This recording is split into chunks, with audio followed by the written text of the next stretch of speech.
안녕하십니까? 이번에는 이제 선박의 톤수 그리고 선박의 어떤 국적 문제, 그래서 편의치적이라는 개념을 이해하겠습니다. 그래서 이번 시간 학습 목표는 선박의 선박의 크기라든지 이런 거는 어떻게 하는 거냐. 뭐 세금 낼 때 어떤 그런 기준이 있잖아요. 편의치적이라는 국적 문제, 이 부분에 대해서 이야기하도록 하겠습니다. 선박의 톤수는 용적, 그러니까 얼마나 많은 짐을 실 수 있느냐, 이런 개념의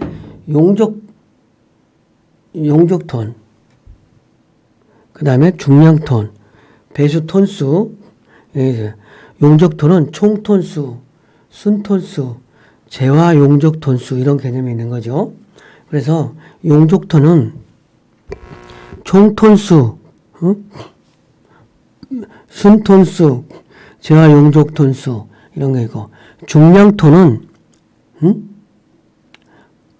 배수톤수라고 해서 만선 배수톤수, 공선 배수톤수, 짐을 다 가득 실었을 때 배수톤수, 공선 배수톤수, 그 다음에 만재 중량톤수, 이런 개념으로 한다는 거죠. 이제 용적톤은 이제 뭐 1톤 기준이 어찌됐든 1톤이 이제 뭐 트럭이라든지 이런 기준하고 거의 비슷한 개념인데, 총톤수라고 하는 거는 이제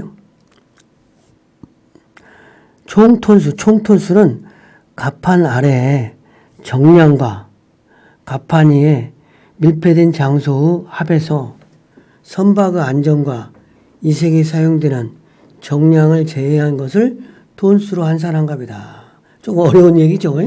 근데 이제 이런 거는 이제 우리가 화물 운송론 이 부분이 조금 다 해운 뭐 이런 부분이 어려운 내용이 좀 포함되어 있어요. 그래서 좀 이해만 하면 되는 거예요. 그래서 갑판 아래의 정량과 갑판 위에 밀폐된 장소의 합에서 선박의 안전과 이생에 사용되는 정량을 제한 톤수로 환산한 겁니다. 이거는 총톤수는 어떻게 계산이 되느냐. 각종 통제 및 관세, 등록세, 그다음에 검사료, 이런 부분에 해당이 된다는 거죠. 순톤수는 화물 등 직접 상행에 사용되는 용적으로, 이거는 이제 톤세라든지 항만세, 등대 사용료, 항만시설 사용료, 운하 통과료 등 부과 기준이다. 운임획 등의 목적이라는 거죠. 총톤수하고 순톤수가 있다. 그다음에 순톤수는 화물 등 직접 상행에 사용되는 용적이다. 총톤수는 각종 통계 및 관세, 등록세, 도선료 및 검사료에 사용되는 용량이다, 기준이다, 이렇게 이해하면 되겠어요.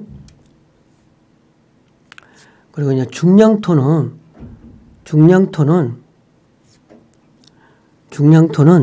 배수톤수, 만선, 공선 뭐 이런 게 있는데, 공선 배수톤수라는 거는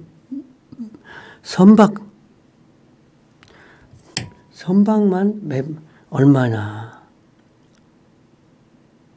그리고 만선 배수톤수는 선박과 화물의 무게를 말하는 거예요.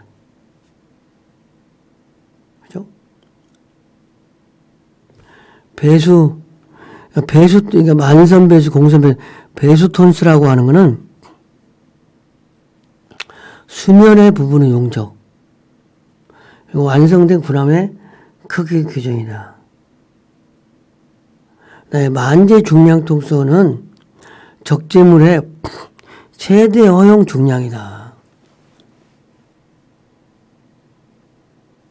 이거는 용선 계약이나 선박 매매 거래에 주로 이용된다.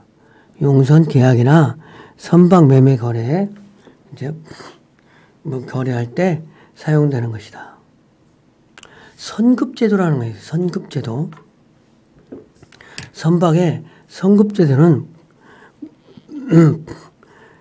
어떤 선박의 정상적인 항해 가능 여부를 선급제도로 도입해가지고 보는 건데 보험료 결정의 기준이 되는 것이다 이거죠. 이거 이제 국제적으로 1968년에 국제선급협회가 창립돼가지고 그 등록 여부를 따져보는 거예요. 근데 선급제도는 선급감사관의 감독하에 동선급 규격에 맞춰 건조, 선급 유지를 위해 일반 검사와 4년마다 정밀 검사를 한다. 근데 이 선급제도는 이러한 일을 한다는 거죠. 선박의 검사와 선급의 등록, 그 다음에 행정장치의 소방시설의 검사 및 등록, 만재 홀수선의 지정 및 검사, 그 다음에 의장품 이런 검사, 선체, 소형품 구제료의 검사, 국제조약에 기준한 선박의 검사. 그래서 선급제도라고 하는 것은 선박의 등록 여부와 그 선박의 검사. 우리도 자동차 새 차 나오면 몇 년 타다가 시험검사소에 가서 검사하면 뭐 2년 더 타라. 2년 더 타고 나서 검사 받으라. 뭐 그런 거 하잖아요. 그런 거하고 똑같은 동일한 개념이라고 보면 되겠어요.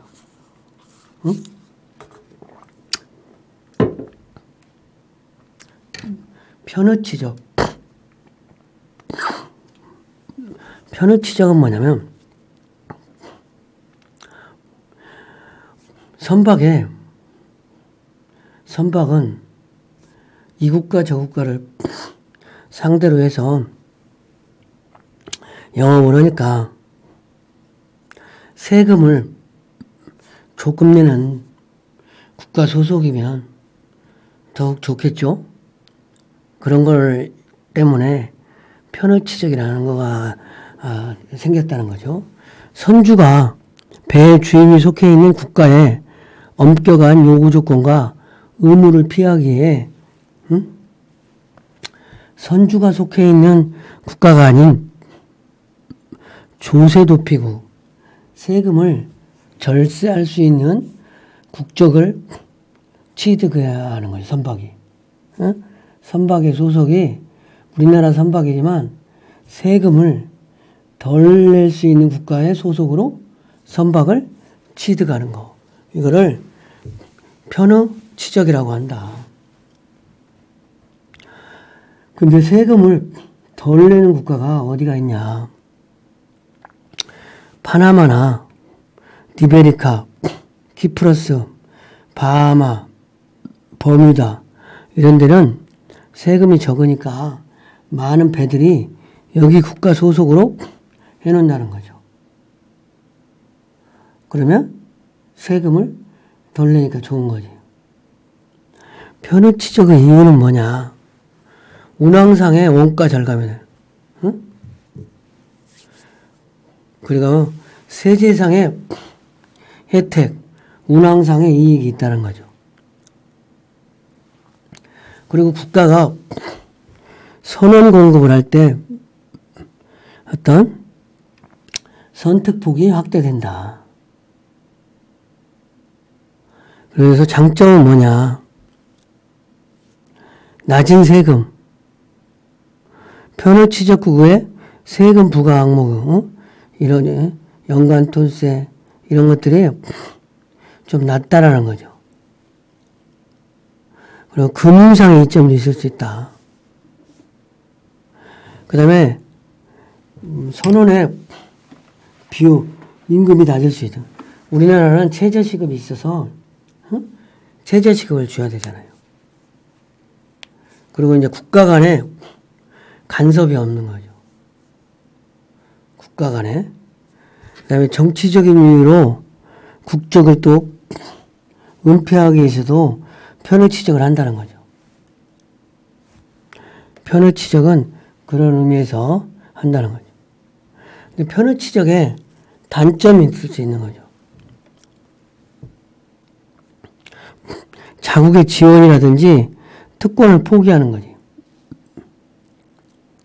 국가에 뭐 공제를 든다든지, 국가에 보조금을 받는다든지, 이런 게 어려울 수 있다는 거죠. 그 다음에 해운력의 악화와 자국민의 고용기를 감소할 수 있는 거죠. 그리고 이제 편의치적국이 아무래도 파나마나 뭐 이런 부분이니까 우리나라보다 국력이 좀 낮을 수 있는 거죠. 그다음에 해운동맹 및 컨소시엄에 참여에 제한이 있을 수 있다. 그래서 선박의 톤수는 뭐 실질적으로 배수 중량톤, 용적 중량톤이 있는데 중량톤은 만선 배수 톤수와 공선 배수 톤수가 있다. 그리고 만제 중량 톤수는 적재물 최대 허용 용량이다.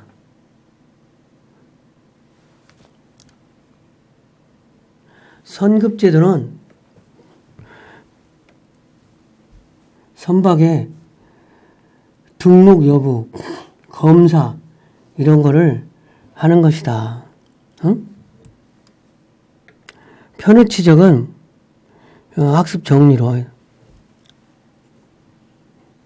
편의치적은 선주가 자기의 국가 소속으로 하는 게 아니라 세금이 유리한 국가 소속으로 배를 소속을 만드는 거예요. 근데 편의치적의 이유는 뭐냐? 원가 절감이라는 거죠. 세제상의 혜택을 받으려고. 그 다음에 선원 공급의 선택폭을 확대할 수 있는 거죠. 우리나라에 취업한다는 부분이 단점이 있을 수 있잖아요. 그런 부분을 확대시켜야 하는 거예요. 장점은 뭐냐? 낮은 세금이다.